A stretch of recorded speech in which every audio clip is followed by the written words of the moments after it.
Well, good evening, everybody. Thank you all for coming down tonight. We are live from Books and Books in Coral Gables, Florida. So a note to our live stream audience at home. If at any time during the presentation you'd like to purchase a copy of the book, you can just call the number on your screen. We will take care of that for you. We will have the author sign it, and we will ship it to wherever you are in the United States free of charge. This evening, Books and Books is very happy to welcome back Ricardo Pau Llosa, presenting his new poetry collection, Man. Mr. Pau Llosa writes poetry, short fiction, and art criticism. He is also an avid collector of art from the Americas. His previous books include Bread of the Imagined, The Mastery Impulse, and Parable Hunter. The titular man in Mr. Pau Llosa's poems is a mediator, art collector, son, lover, and penitent. He ponders the simplest things in a variety of moods with unfaltering rhetorical grace. Please give a very warm welcome to Mr. Ricardo Pau Llosa.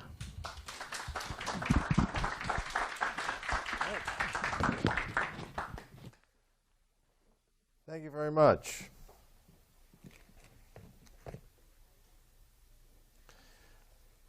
This book is dedicated to two individuals who played a very important role in my life, and at a certain point they were like my first mentors. Ana Rosa Núñez, who died many years ago, and Ron Damaris, who was my first teacher at Miami-Dade when I was a student there, and at 83 is still writing and publishing poems avidly all over the world. And I just wanted to mention that the book is dedicated to both of them. It has an epigraph from the book of Isaiah. Woe to those who call evil good and good evil, and who put darkness for light and light for darkness, who put bitter for sweet and sweet for bitter. Isaiah 5:20. This is a very peculiar book. It started, it captured many years of interest in biblical material, and but as always happens, you know, you're interested in something, but it doesn't immediately turn into poetry or your art, whatever that art might be. It takes a while for that to sort of bubble up into something that you find aesthetically yours, not just simply thematically yours. Baptism Man. The book is titled Man because all the poems have man as the last word in the title. So this is a secular man who finds different aspects of his life mirrored, echoed in some way with biblical material, but doesn't know it or isn't totally conscious of it. Baptism Man. He hoses the lawn and the potted plants, the purple blooms, the red ones, forgot their names, so makes up new ones. The red butterfly catcher, the moth motel bush, the hummingbird seducer, the broad-winged hat helmets his shadow on the patio, so he feels armed against the sun. He conquers drizzly. The bugs lift when he sprays their homes, and the toads croak indignant. They hadn't sensed the shower coming. Their skins smell the air for storm. But he renders sense useless. Those are the instincts of a past world. It is drought time, and he is the water god. With 30 minutes before he has to shower and dress to get to work, half the yard must wait for sunset, half the toads keep themselves, half the bugs sleep rightly.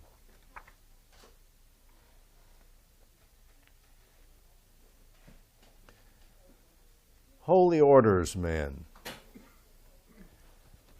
Finally, when he broke down and paid for it, the dream he'd been having of Tarzan and the missionary nun became a reality. For an hour, okay, but a reality. The woman charged extra to wear the rented habit and pretend to pray demurely as he, in faux leather briefs, would ask her, "Lost again in my jungle, sister?" She shuddered, preferring the trite collar and lash number of her other clients. He wasn't into new liturgy. She wasn't into new liturgy, he could tell. A traditionalist, which made her deflowering all the more arousing. He being such a rebel, throwing off the chains that kept him in dreams for so many ledgers and 2.5 marriages. When you go to academic conferences, you sometimes encounter individuals who are working on projects and they interview you and they do all they always have grants. So this is sort of based on one particular situation. I forget where. I think it was in one of the Carolinas. Venial sins, man. The slender academician in a long cotton dress and flowing eyes calls for volunteers to sit in the lobby and tell her laptop the oral contortions of home, the felt concept, the actual shed that childhood winnowed from textbooks on trauma. He'll make it up, he figures, as he sits dodging onerous, drowsy bellhops and ill-hatted tourists, for this project is important enough for a grant. The very notion of region will be framed, subtexted and glossed. He confesses, "I don't have a home." "Oh no," her dimming, wrinkled eyelids say, another one who bungee-corded into Beckett River. "And why not, little one?" her silence asks, her arm right-angled to the table behind the screen that screens them from each other below the nose ridge.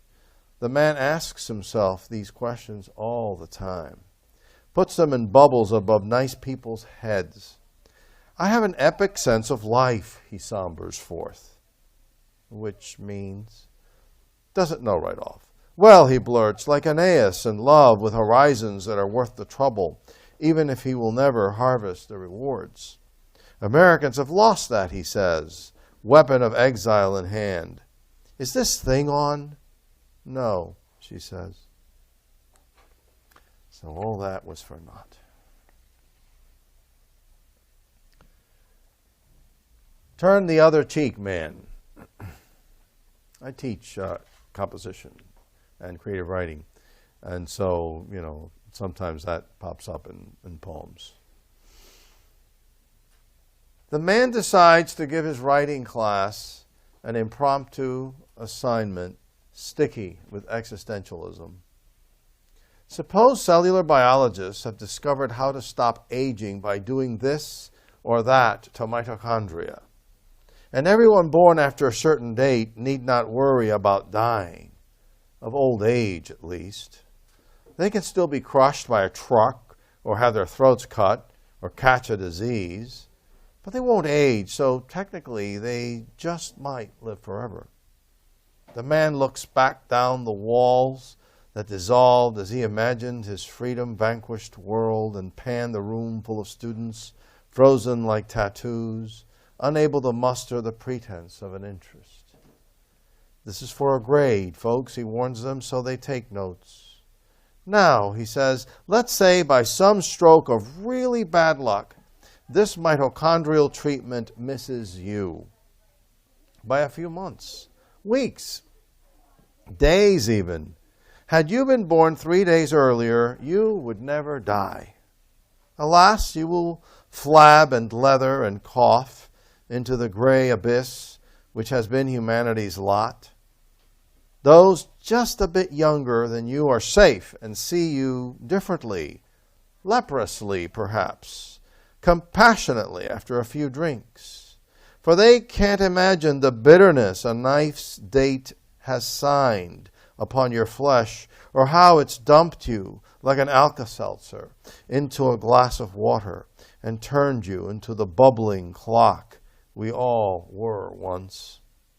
So, tell me in 500 words with a clearly established thesis statement in the introductory paragraph, supporting facts, rhetorical diversity, logical and clear movement of ideas, just how it feels to know you will be the last of your kind to hate time and mirror and looming retirement. Or maybe there's some joy in old destinies, a freedom to live on edges your mitochondrial friends will not venture near. For how great would their loss be if the parachute didn't open, or the horse reared, or the wine goblet was dirty with indivisible daggers. Some would miser themselves into shut rooms, for now that they know what to fear, they are consecrated to feel nothing else. You, whom no science could hope, might just be willing to be joyous that this little life can only be filled by compression. They stare back at him in the air-conditioned hum. One asks, "You mean like my friends stay young and I turn into..." "You turn into me," says the man, to save him from the cliff of a courteous pause. "Oh my God," gasps the young man, as if trapped in the eye of a needle. I stopped giving that assignment because it's getting a little depressing. You know. For me, not for them. You know. We have, I don't know if they still have the parking meters when they break. They have this little like sign that, out of service. It has like a little P with a thing, and you're supposed to like not park there. And I think that's like absurd. And then you get caught in these like weird rules and these weird tensions, like what to do, and right. So this poem deals with that. It's called Cardinal Sins Man. When parking meters are broken, a virgule / capital P flashes its directive on the little screen. No parking. More than absurd, it is vanity. For had the meter been in working order and willing to glutton his quarters, then he would be spared the rage born of this indignity. Looking around, feeling ridiculous, questioning himself. Should I spineless obey and move my car? Or leave it there in this perfectly good space? It's not the space that is out of order, but the state's ability to collect tribute.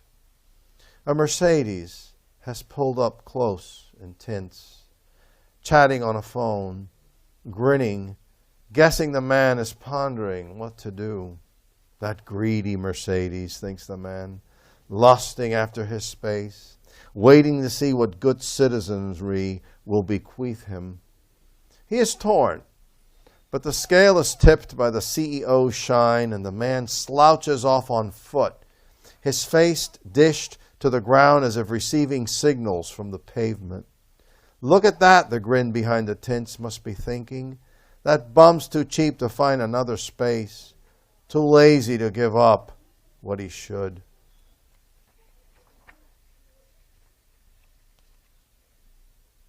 So the man in this book, has a lot of issues. He has a crisis over a broken parking meter. Imagine that. It ain't me, by the way. This is not an autobiographical book. So I can see this like therapeutic gaze in all of your eyes. Like, oh my God, he needs help. It's not me. It's not. Holy Water Man. Spring and drought in Miami. A city by a swamp surrounded by sea and lakes. Can't figure how to net the harvest of hurricanes and summer drenchers like Joseph and his cows, or Pharaoh's cows, or those in his dream sulking in his river, for it was his all right, all of it, Nile and sand, and the papyrus the man had planted by his driveway, and swayed, begging him to risk the fine and anoint them. I have brought you onto a land that cannot see itself in its element, the man wanted to say to his papyrus reeds, sanding in thirst, buoyant in the cradle of a sunny breeze. But his beloved plants must have known that the man was himself a vat of liquid made flesh, and if he were squeezed or smoked, he'd give off 170 of his 200 pounds in steam or water, and if he would only just sweat a little over them, or piss on them. That might just do it. Or cry a little, or spit. Spit on us who love you, that we might live to hate as well.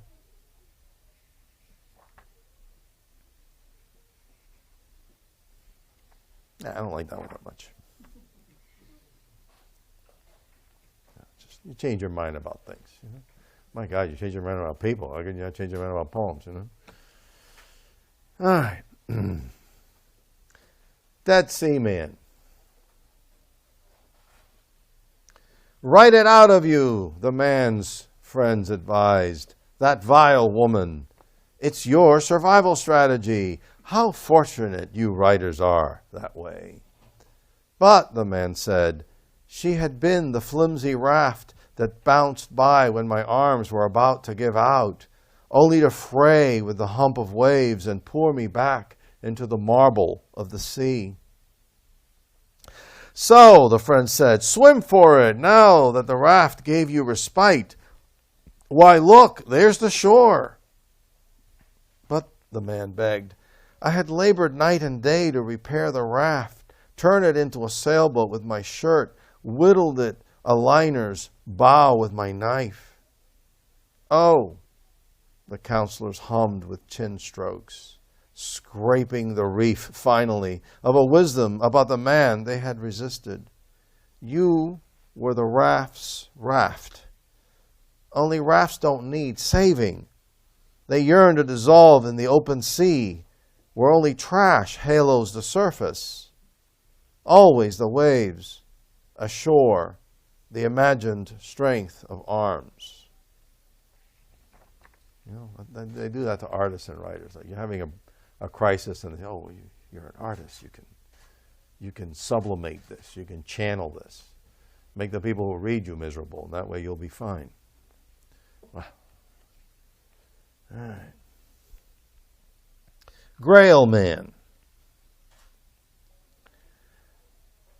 as in the Holy Grail.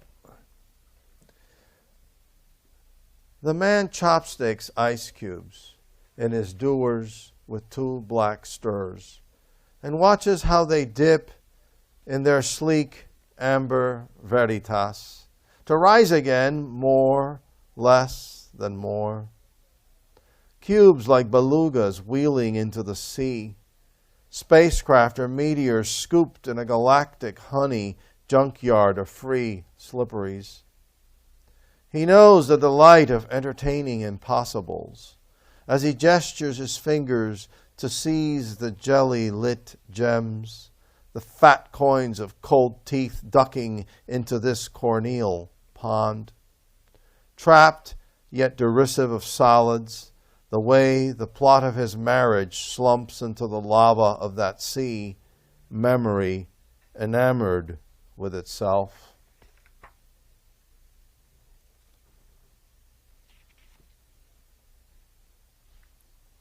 So this is one of these poems that will forever have to be footnoted, I guess, soon, because it deals with toll booths on expressways, and the Sun Pass has eliminated that, and within 6 months, no one will know what a toll booth looked like, and then you can't even Google it because it's like a blur, in the collective memory. So this is what happens. You can't write about the world anymore because it's going to change in 3 minutes after you wrote it, and then you're going to be an antique. You might as well be writing with these and thous, Healer Man.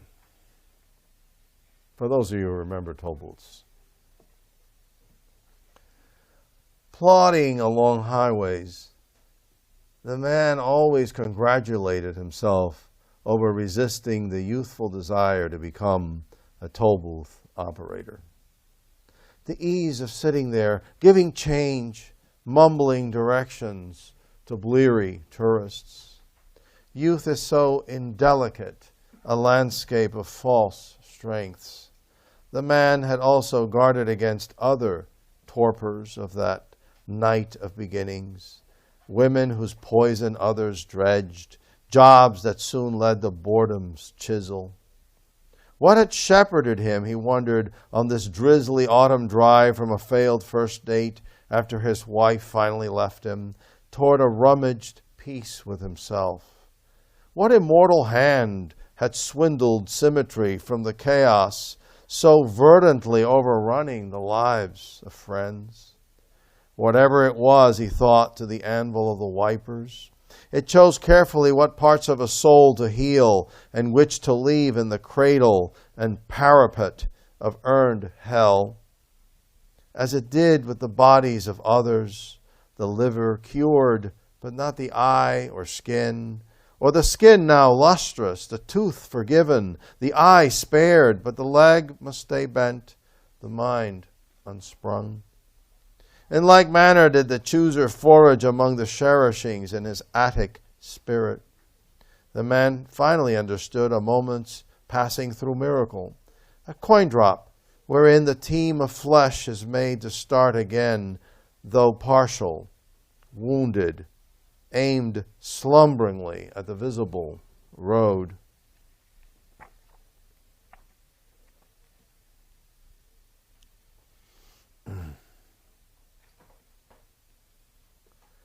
Agape man. Of course, agape is one of the highest manifestation of love. It's unrequited. It needs, even when you're trampled, you still respond with love and forgiveness.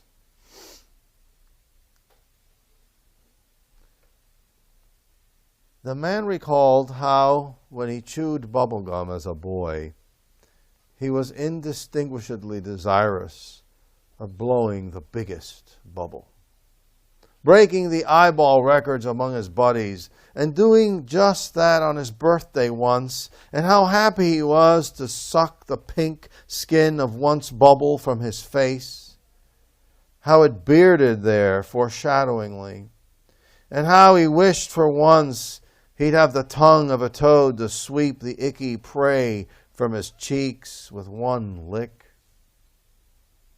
He would ponder, by way of a philosophical exercise much later in a science class, how many bubblegum molecules had stayed invisibly on his face with each burst, thus eroding the moon of the balloon a measurable bit with each burst and lick and chew and blow again, methodical as orbit. Or if instead the sucked tatters of the gum had not picked off molecules from his face, so that with each turn he'd be less and the bubble would be more, with bits of him now bonded to the ever more alabaster expanse that, in a dream or in the hope of one, would cover his whole head, laundry bag him, jellyfish him, Jonah him down never to emerge again.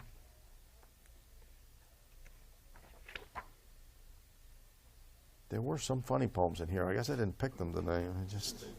I'm getting there. Yeah, the chewing gum. Yeah, you like that? Yeah. We should afterward. We'll all just blow bubble gum, and it'll be like the homage to that. Except I don't like gum, but I pretend to like it there. But just here I am confessing the lack of validity of these experiences. All right, this is an experience I'm sure more than one of us has had, even though we don't admit it. You're like sitting in your car 3 a.m. in the middle of some quiet little neighborhood, and they still have the red lights, and so you can like just look and go, but you're trapped in that rule, and you're like, should I go? Should I not go? And then you feel like an idiot, but you enjoy feeling like an idiot because it kind of confirms that therapy didn't work and it wasn't your fault. Whatever. Right. So, wow, there's another one. Okay. Gethsemane, the garden where Jesus goes to with his apostles before he's arrested, and prays, and has that beginning of the Passion. Tuesday, 2 a.m., the man stops at a red light in the snore of suburb. no cars but his under the red stern. And he wonders if it might just be all right to run the light. For he's looked both ways twice now, and the cavern street crickets blindly. But law is law. And he clutches the wheel in the eternal, unfeeling stop when he sees a light coming on the left slowly. And this justifies his waiting in obedience, sitting in invisible irons. He is ready for joy when the car slows 2 blocks away, then turns right. And the man is now slapped by empty hope, panged into judging himself the fool of measure. For truly there is no one else in sight, or so disposed to weigh night against night. I know there's a funny poem in here, Joe. I'll get to it. It's just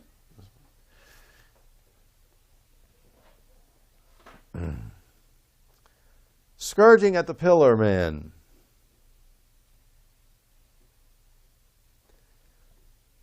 Only later did the bonsais become an obsession. At first, like all sirens, the draw felt like a drift. Much eventually did it leap to hunger, a thirst for smallness that would not betray its truth. The decorous tree of mind held in the painless palm, forcing the eye to deceive itself like a camera, a monument to scale in its defiance. As any man who suffers knows, it doesn't matter if the fault is earned or it befell him. He cries equally whatever birthed the cause new, whatever hand holds the lash, like a branch burning in the ire of a blind storm.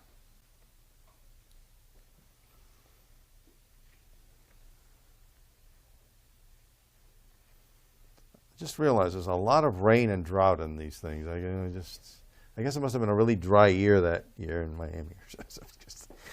Okay, right.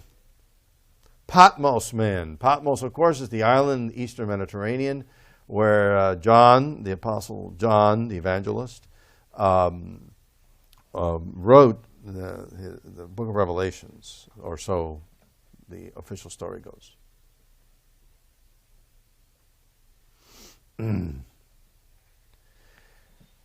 It finally rained, finally. And the man drove through the shine of his neighborhood made new, like a prophet through a city that needed him again. Just last week, the lost dogs of trash, turned into a pack by the wind, had leapt onto his windshield and bit hard on the dust the way dust can bite. And in the new drip of the world, the man saw a shivering dog someone had left out in the yard. Or maybe it always lived like that, because there's no explaining the cold eye of the great horde, quietly in the tumult of their days, watching their warm TV while the world tears. Much as any other day, the man tried not to think of his neighbor who lost his 2-year-old when his wife ran off one morning and in the confusion crashed. The father identified the corpses, and surely ever since, not a leaf gets pruned, not an appliance is turned off, not a snail gets egged onto its simplest end. Nothing, but nothing passes the natural ledger without that father sawing himself in half on the stage in which he is both magician and the numb assistant. And he is the audience, too, and the one who solves the riddle of how the bright girl leaps up after the trick, as if all we ever wanted from this life was the final leaping amid cheers in the stab of light, or failing that, how to bear the saw in the thunderous box, given the long forbidden why, now that drought marks the nature of all seasons.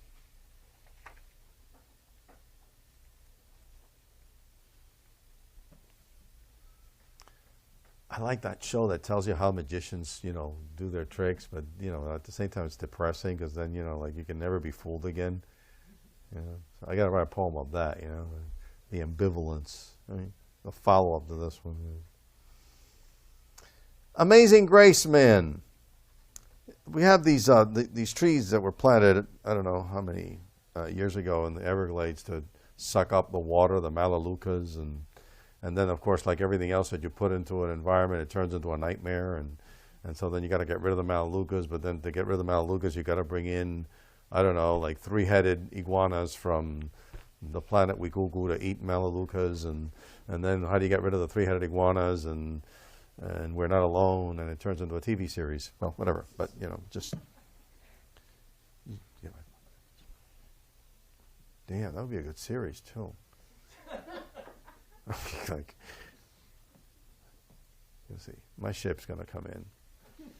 I'm not going to do this all my life.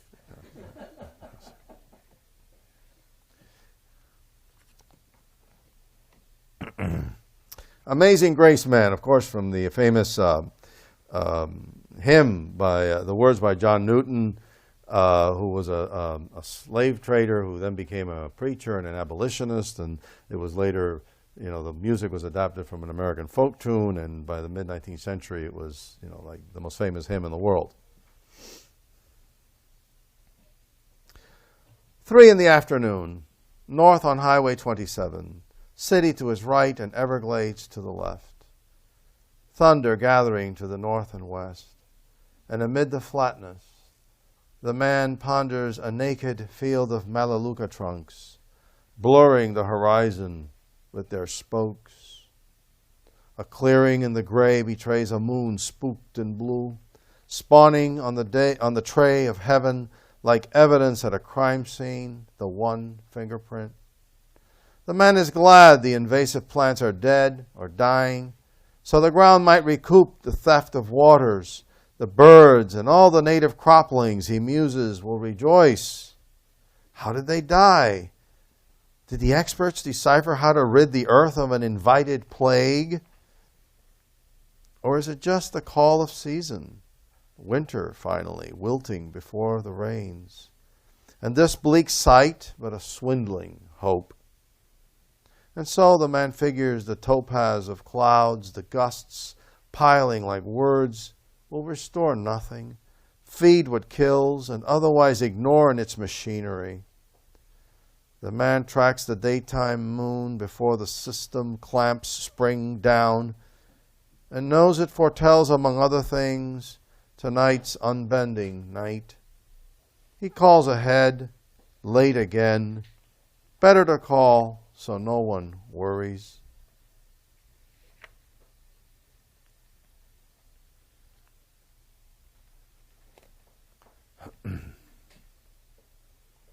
Moses Man.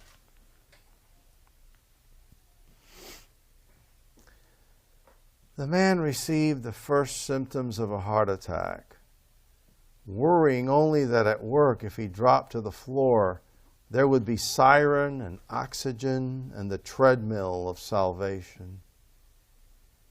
He watched within his body with the fist of senses one has trained upon oneself, the clench of chest, the brooding, moving pressure, not yet pain, the brick of arm, the spring of needling vessel, the dizziness and the nascent nausea, all the foxtrot that led up to the aria of cobra lightning and iron gate slammed. He wanted, like a drunk gambler junkie, to reach his entombing room. He'd lie a folded blank page inside the envelope of nude sheets, space humming like the neighbor's dryer. He would settle for nothing short of nothing and no one. If not, then better to mend and resume, shake off the indigestion and walk across the ardent quake and up the rabid stairs, grapple with the wiry boxes inside of wiry boxes, and stay sandblind, married to the living.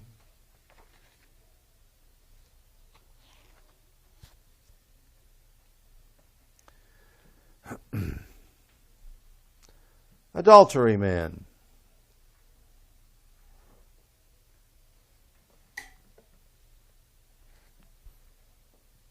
When his mother got the news that a co-worker of hers from long ago had died in a plane crash, she said to her son, "You know, she would have made a good match for you.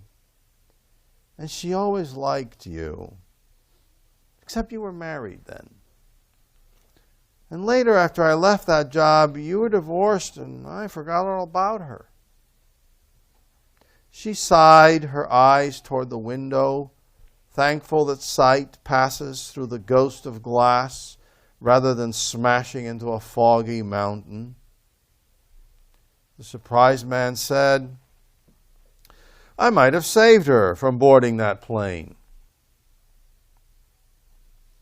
Or, the mother said, "You would have accompanied her. After all, it's me you send off on planes alone. It's me you'll never die with."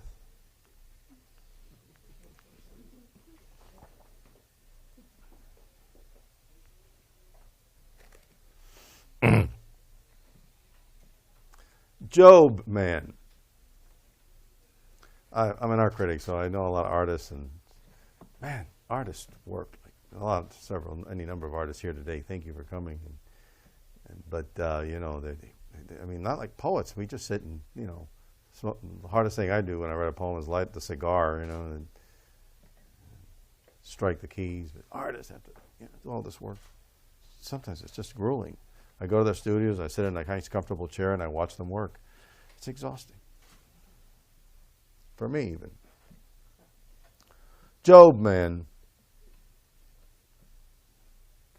The man imagined himself dreaming and cast himself as the 15-year-old son of a sculptor, spending his vacation at his father's studio, where he works 12 or more hours per day, lugging wood beams and steel girders in bundles with belts tied around his neck, and pouring bronze with but rags to keep from scorching his hands, and welding without a mask because who knows where the father put it, and all this in the dank and dark because the electric bill, and little food, and lukewarm water from a tin can. The father, meanwhile, supervises the work from an Eames lounge chair. The son bought him for this very purpose, scrimping from his allowance and carrying the wondrous object across 2 time zones to his father's studio. And as the father rested, he tried to decipher Tang poems and Vedic proverbs, for he fancied himself a learned man with many dimensions. But it was mostly guesswork, though no less fulfilling, except when the son dropped a hammer and raised a muscular puff of dust from the floor into a dim gold seeping from a broken pane. And the father looked up with muted discomfort and asked the sweaty brute, "Why do you think I am here?" And the son wanted to answer to make sure, "I am learning how to become your assistant." But he was uncertain this was the most obedient answer. It wasn't. So the father felt compelled to enlighten him. "You are here to experience the worst moment of your life, so that whatever horror comes upon you, it will seem a sweeter fate than this one. This I have done out of love, that you, my son, may never fear suffering, for the worst is past, and all else will be a mere imagining."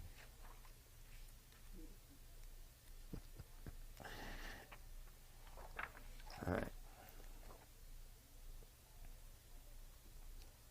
Okay. This was kind of based on a lamentable experience. Good news man. At first, a man was happy if the new girlfriend was happy. As when he showed her picture on his phone to friends and they would all say, "Wow." But he soon realized their exclamations were filled with slicing astonishment, incredulity that this man should have nabbed a woman as attractive as that. He came to detest these growling, hurtful vows that damned even as they pretended to celebrate his good fortune. She doesn't look that old, many would say, when he told them she was 50. Worst of all were the pictures of them together, which left no doubt in most minds that the man was incredibly rich and had kept this hidden, for how else to explain this romance? And with gentle cues, the man learned to garden that conclusion. He monitored the interlocutor for signs that indicated marketability of the ruse. When he adroitly complained that she wasn't accepting his presents, it didn't work. A faint annoyance over her trumped-up extravagances was convincing. And so, with other tested signs that cast him in the role of a rich tightwad and her in the role of a joie de vivre champ, everyone was rooting for her now, for surely she could free him up, get him to upgrade from that Honda, buy better clothes. And all this made him feel like a man of power, heroically envied, the man she almost deserved.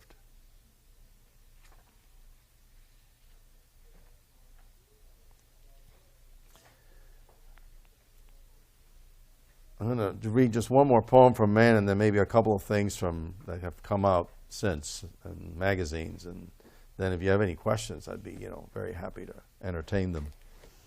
There are the Apostle John in his letters, I think in the Gospel and in one of the letters, mentions the three attributes of God. God is love, God is light, and God is truth. So the book ends with God is love, man, God is light, God is truth, man. This is God is love, man.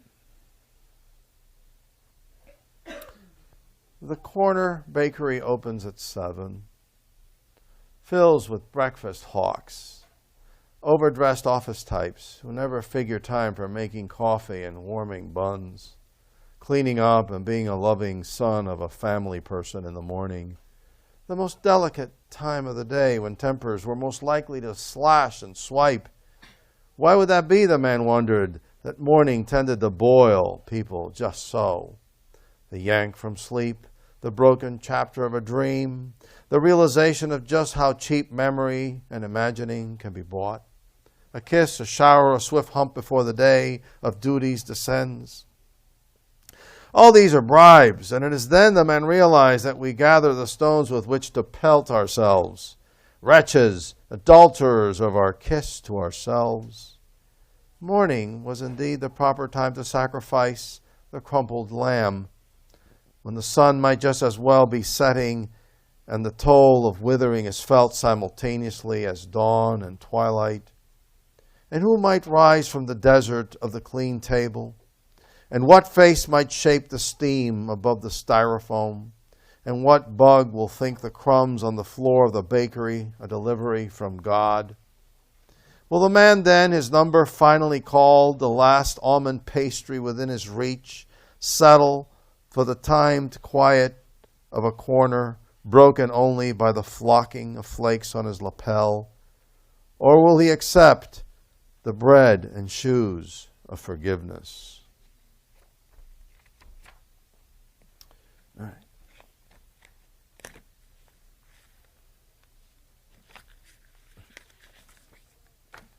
I'm going to forget, so I want to just stop and just thank Books and Books, by the way, for inviting me, and Christina Nosti for organizing this event.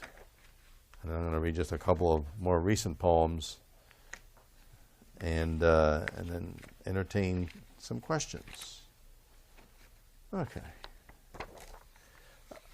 I guess most of you are familiar, or might be familiar, with Wallace Stevens' poem, The Idea of Order at Key West, in which you have these two individuals that are, their friends are sitting on a seawall, they're looking out to the water, there's a woman singing by the sea. It becomes a very exquisite, philosophical, very serious philosophical discussion about reality and art, and how real the world becomes, even more real in certain ways through art, and the song and the sea melding together and turning into something. It's a very interesting poem. I make my students read it, and they hate me for about a week. But I love the poem. So I thought I'd do a series of poems called The Idea of Order, but at different places. So there was one that was an idea of order at Fifth Avenue, and this is the idea of order at the Metropolitan Museum. And it's inspired by Vermeer's painting of a young woman asleep. The man and the woman who met online, doesn't everybody, decided to meet at the museum to sublime in sync. A good start. But she lied on the form about loving beauty that never dies and was bored. Overly eye-opened, bored. Performing happiness as per body language cues from a magazine. The man, too, though in his element, was bored, having lied as well about how wide his tastes ranged. Art, stocks, arm wrestling, jazz, of course, with a touch of punk now and then. Look, he said, pointing to the Vermeer. The woman mistook this for a challenge. The girl in the painting slumps in a doze, doubling in her dream the world we know. But the woman now felt exposed, the proscenium of her tedium breached. The man lost himself again in patterns woven into folds and clumps, as if the blanket was still stored in a careful trunk, and the dreaming girl had let us down into it with cords her sleep trammeled by accident. Propped, yet no less lost to sleep, the girl is dressed in wines that whisper leather chair and tablecloths. It is a shore the girl configures on the table before her, where the man and the woman meet for the first time in sandy nakedness. On the glassy bonnets of jellyfish fail across the frontal lobe of sea, where hardness and algae push the beery lip away and back. The man notices the woman needs caffeine or potassium. So he had gotten on nutrition and its yank upon the flesh. Enough, Vermeer, he said. She sighed for nourishment. Still haunted by the girl, the man asked his date if he had noticed how in the painting the wave of one intent abandons the choral shapes of fruit, wing, and heraldry rhythmed in loom. Not in these words exactly, but he felt the need to know just how deeply it went for her, the sleeping girl, the wafting shapes. Isn't it clear he would have loved to hear that the girl seeks and dreams the gift of being known at a glance? Unlike the waves we simply see as waves, forbidding difference that they may rush, cleanse, and extinguish in sibilants and thuds. But that is not what he heard. They would quibble after coffee and cake over the check, the woman insisting on paying half, and he countering it was his idea to meet. But they went Dutch, and that was the end of it. They went Dutch. It's Vermeer. Sorry. Well, anyway, we have a few minutes for questions. So I'm going to leave it there and then ask you to ask me stuff. Because if not, I have more poems and, So what an incentive to come up with some really cool questions, And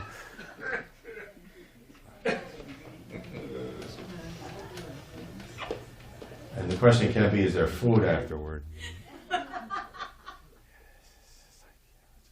Well, I have a question. Yes. The biblical references. Yes. Uh-huh. Why did you do that? Well, because, I've been studying philosophy and theology for many, many years, and at some point, everything that goes into your mind comes out somehow, somewhere. But when you say the job man, I thought it was going to be related to job. Oh, no, Job. Job, as in the book of Job. But you do something different. I'm playing with a pot, of course, but, the son is locked in this horrible slavery to art, and that's part of the joke, I guess. Oops. Job, yes. Why did you choose this piece of art for the cover of your book? Oh, why? Well, I always have. Thank you for bringing up the art on the book, because Yes, indeed. I always put artworks on the cover of my books. This is my 7th book, and they've all had a work of art by a different artist. And I was very interested in coming up with an image that somehow expressed the duality that a lot of these poems have, and the man in the poems has. Like, you know, he's in this world of his own little small petty obsessions, and there's all this other world. So there's like 2 realities. There's a parallel world, his world, and the world of religion, theology, higher aspirations, whatever. And so I wanted that. I wanted like these 2 men in one sort of things. And I was looking through the work of Arnaldo Rocha Ravel, who's a very, very great artist. He's from Puerto Rico, and he's also a good friend. And originally I was going to include another painting of his, which I own, because, you know, I have some vanity, and, you know, I just, all right, a lot. That's not as much as others, but, you know. But then this one popped out, and I knew that this would be the perfect cover. And I don't know, it just seemed like the right thing. Cool. You know, he's like a man. There's another man coming out, and, you know, and there's like this wreath of forms all around it, or like a melted cage, or maybe a crown of thorns, or whatever. You know, all sorts of possibilities there. And it's blue. I like blue. I've never had a blue cover before, so blue is cool. Yeah.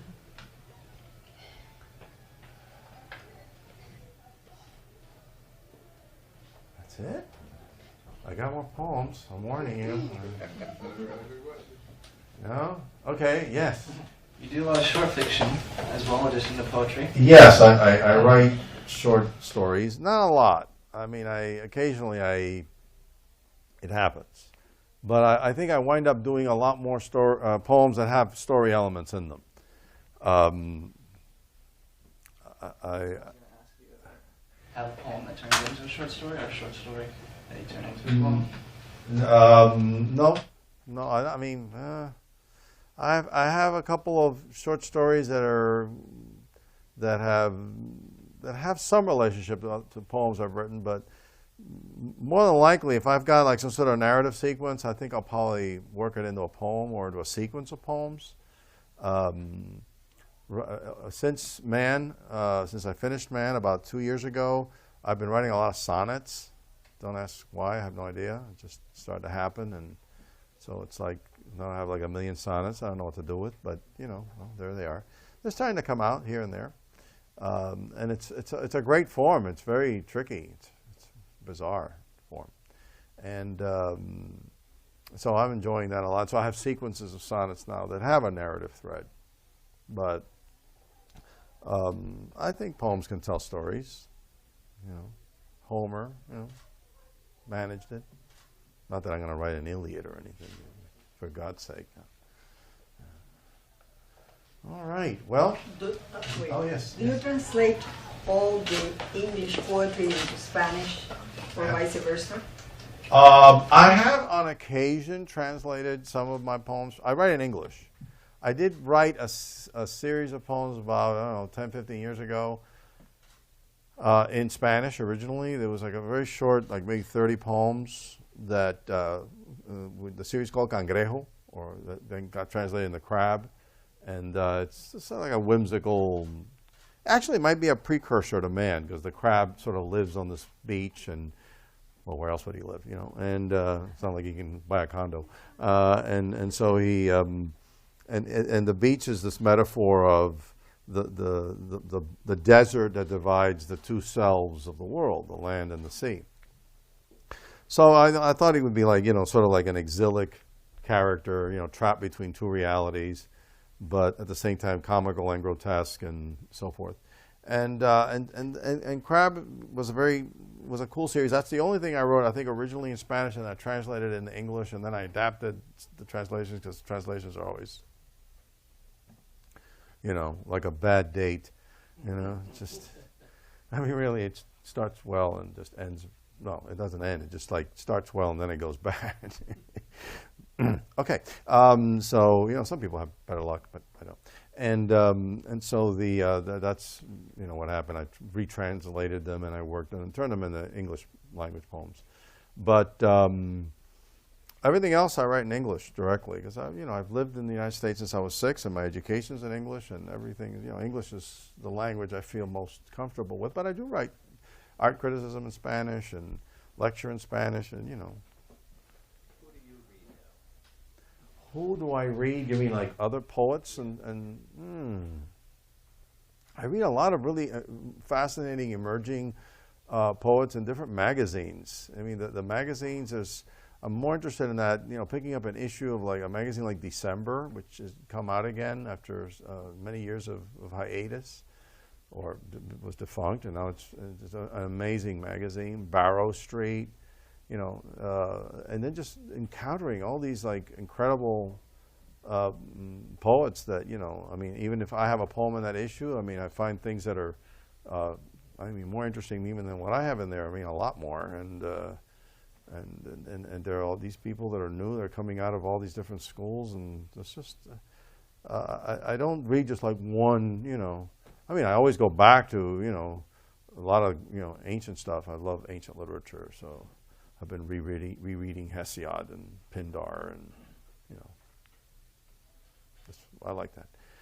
But Euripides, all that stuff. But when I'm reading the new stuff that really astonishes me is are these poets that come out in these magazines. It's just remarkable stuff.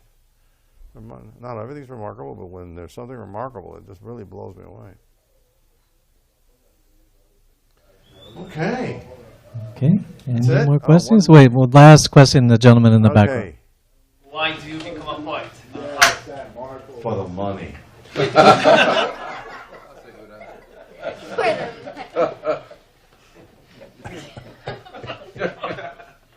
how much money do you make? For the money. Poet? Oh my God! If I told you, the IRS would be knocking on my door. Yeah. Yeah, you have to remember this is being live streamed. I know. so I gotta be watching. careful here. All these vast poetry fortunes, Check with